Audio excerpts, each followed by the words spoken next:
We've saved the world so many times in video games, it's starting to feel like babysitting a reckless toddler. No world, take that nuclear weapon out of your mouth. It's dirty. Every so often though, a game comes along that wants to actually save the world for real, using the hours I spend staring at the screen to change our planet for the better, rather than changing my complexion and waistline for the worse. So keep your Nathan Drakes and your Master's Chief. Here are the games that were the real hero. There was once a boy who lived by the sea. His father was a brave explorer. According to the developers of Sea Hero Quest, 45 million people suffer from dementia, and that number is set to triple to 150 million by 2050. That's equivalent to the entire population of Russia. The problem is, we understand the causes of diseases like Alzheimer's about as well as I understood the finale of Lost, and even knowing where to direct the research requires vast amounts of data. Fortunately, Sea Hero Quest recognises that there are millions of potential scientific guinea pigs out there, tapping away at Candy Crush on their iPhones. That wasn't supposed to sound quite so much like a plan for world domination. This mobile game, which you can play right now, tasks you with memorising routes and retaining a sense of the direction you've come from. While it feels like you're just playing a cheery, seafaring adventure, the game is collecting data in the background about how you navigate increasingly complex spaces. You're a sea explorer and you're recovering memories for your father. You're going on the journey that he went on and you're doing it in his boat. And as you move around, your position gets relayed back to the scientists and they can see it like a heat map. The recent VR version for Samsung Gear VR is even better, placing you in the game world itself and making that data closer to real-life navigation of a physical space. And like all good mobile games, Sea Hero Quest dishes out stars and encouraging messages when you get it right in order to tempt you into tackling the next challenge. I nailed it, you say? Oh, go on then, I'll do one more. The game then sends your data back to the scientists, using it to better understand how navigation, spatial awareness and memory are affected by age, and help guide research into the disease. Makes a change from Facebook spying on you in order to sell you a new pair of sneakers, right? 1989's Rainbow Warrior for Amiga and Atari ST was a game designed to publicise the work of environmental charity Greenpeace. It was named after Greenpeace's ship, Rainbow Warrior, and featured a bit where you control a friendly dolphin a full 3 years before Echo the Dolphin arrived on the scene. You snooze, you lose, Sega. Rainbow Warrior mostly had you playing realistic scenarios based on real-life environmental activism in the 1980s, including saving seal cubs from being clubbed to death, stopping illegal waste dumping at sea, and putting up banners on smokestacks to raise awareness of acid rain. I assume it meant to raise awareness, unless it means stop acid rain, and to be honest, I'm not sure acid rain will listen to reason. Or if it can read. Still, it seems to have worked. While we might not have entirely stopped acid rain, apparently it really is less of a problem now than it was when the game came out. I credit that entirely to this obscure 1980s minigame, and not, say, to improved technology and more stringent emissions standards. Where things start to get a bit more tenuous is where you're trying to prevent a hole in the ozone layer by having a fun snowball fight, which seems perhaps not that helpful, particularly if it costs a substantial amount in charitable donations to fly the game's characters all the way to Antarctica. And think of the carbon footprint. Oh, also, there's a bit where you're a shark playing Breakout to reveal a picture of some whales in space. Is the shark a Greenpeace employee? Why is there perfume and meat flying around? How are the whales planning to help? You know what? I'm just going to stick to recycling.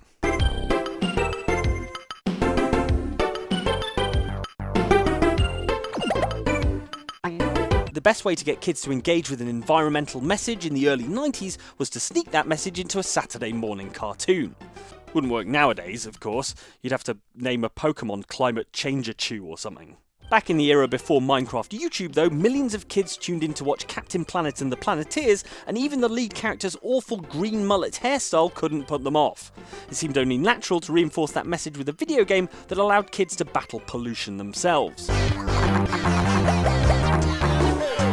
Before you were able to play as Captain Business at the front, Party at the back though, you had to complete levels as each of the Planeteers. There was Wheeler, who uses the power of fire, Kwame, who uses the power of earth, Marty, who uses the power of heart, Guy, who uses the power of water, and Linka, who uses the power of wind. Oh, do grow up. Each level involved you tackling different environmental problems, and the first one alone tasked you with clearing toxic waste, fixing the hole in the ozone layer, and freeing some seals. Not a bad afternoon's work. Complete all the Planeteer levels and you finally get to play as Captain Planet himself, battling an end-of-game boss who is apparently famous video game character Duke Nukem, although he's looking a little haggard. Guess all that radiation exposure finally caught up with him.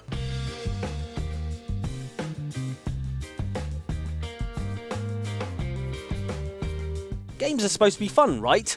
Not this one. This one's about as much fun as emergency dental surgery. Balance of the Planet is both an educational game and the most fantastically depressing journey through all the different ways we could conceivably kill our planet. Its contribution to saving the world appears to be terrifying everyone who played it into being a better person.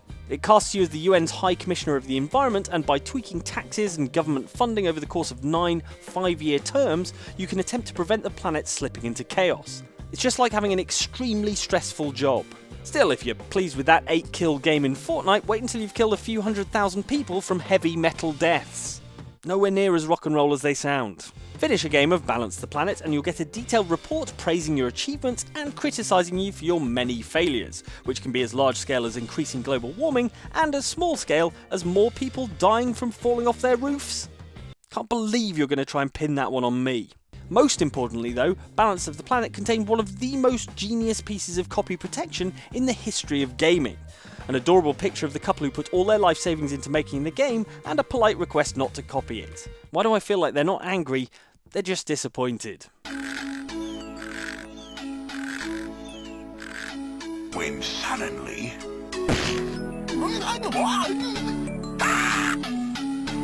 we go again. On the surface, a game about a dog trying to save his sleepwalking master from various nocturnal hazards doesn't seem like a particularly world-saving endeavour.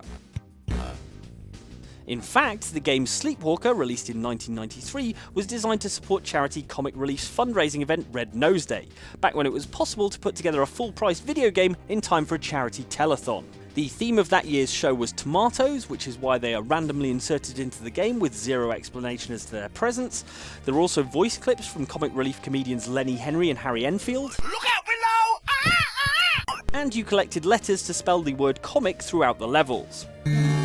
Other than that, it was entirely unrelated to the AIDS epidemic in Uganda, the need for reforestation in Eritrea, and the aftermath of the devastating war in Somalia, all key, important things that Comic Relief was raising money for in 1993.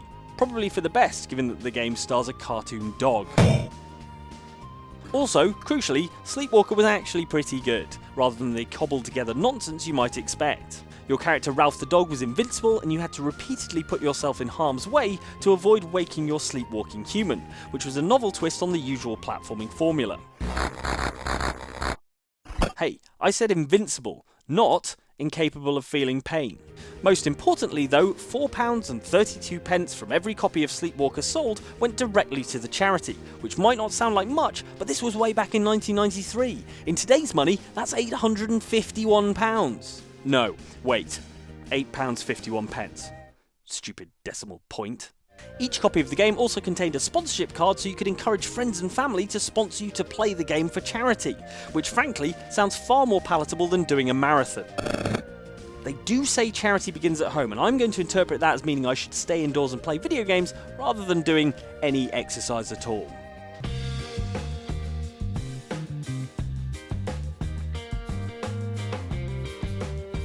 These days, it's pretty easy to feel stupider than a computer. It's all robots that can open doors, AIs that can conduct phone conversations, and autonomous cars that are a better driver than you are. If it wasn't for the fact that Siri is so reassuringly rubbish, we'd have pledged our allegiance to our machine overlords by now. No, Siri, I'm not talking to you, now or ever. PC protein folding game Fold It shows that there's still a place for the human brain, however. Previously, the natural folding of protein chains within the human body was worked out algorithmically, but the problem is, it takes computers an age to rattle through these zillions of possible combinations. It turns out though that humans will usually try more sensible possibilities first, particularly if they're presented in the form of a puzzle game, preferably with the addition of a score. The The term protein folding sounds deeply dull, like sorting out microscopic laundry, but this stuff is important because understanding how proteins fold helps both with understanding how diseases caused by malformed proteins occur, and also how designer proteins might be made in a lab to target diseases. The highest scoring results from players in Fold It are forwarded to scientists who can then check them against real-world biology. Think about it. Your life might genuinely be saved because you happened to solve a puzzle in this PC game decades before. That's more than can be said for the hundreds of hours I sunk into Minesweeper. All I got out of that was repetitive strain injury. Maybe computers are still smarter than me. There you go, 6 games that did their very best to save the real world from disease, famine, and environmental cataclysm. Can you think of any other examples? Let us know in the comments, and like and subscribe if you found this at all interesting. Oh, and if you'd like to watch something else right now, why not click on this video about gaming gimmicks that were too beautiful for this world? Otherwise, thanks for watching, and we'll see you next time on Outside Xbox.